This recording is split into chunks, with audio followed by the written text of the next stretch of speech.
नमस्कार मित्रों। आज के हमारे इस वीडियो में हम आपके लिए अक्षय तृतीया की व्रत कथा लाए हैं।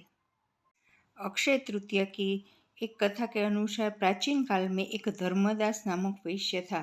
धर्मदास अपने परिवार के साथ एक छोटे से गांव में रहता था।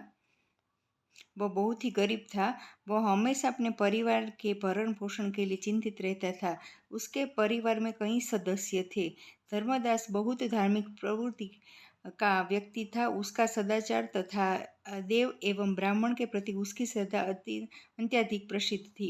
अक्षय तृतीया व्रत के महात्म्य को सुनने के पश्चात उसने अक्षय तृतीया पर्व के आने पर सुबह जल्दी उठकर गंगा में स्नान करके विधिपूर्वक देवी देवताओं की पूजा की।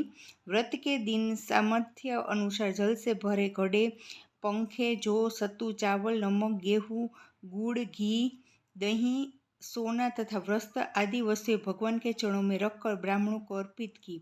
यह सब दान देकर धर्मदास के परिवार वाले तथा उसकी पत्नी ने उसे रोकने की कोशिश की।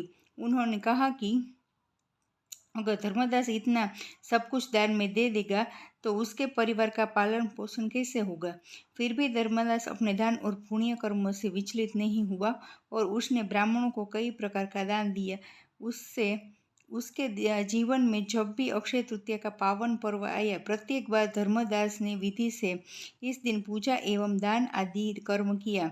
अनेक रोगों से और दान पुण्य ग्रस्त तथा वृद्ध होने के उपरांत भी उसने उपासना करके धर्म, कर्म और दान पुण्य किया। यही वैश्य दूसरे अगले जन्मों में कुशातीत का राजा हुए। मान्यता है कि अक्षय तृतीया के दिन किए गए दान पुण्य के पूजन के कारण वह अपने अगले जन्म में बहुत धनी एवं प्रतापी राजा बना। वह इतना धनी और प्रतापी राजा था कि त्रिदेव तक उसके दरबार में अक्षय तृतीया के दिन ब्राह्मण का वेश धारण करके उसके महायज्ञ में शामिल होते थे। अपनी श्रद्धा और भक्ति का उसे कभी घमंड नहीं हुआ।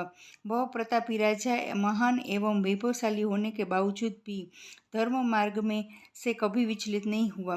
माना जाता है कि यही राजा आगे के जन्मों में भारत के प्रसिद्ध सम्राट चंद्रगुप्त रूप में पैदा हुए थे।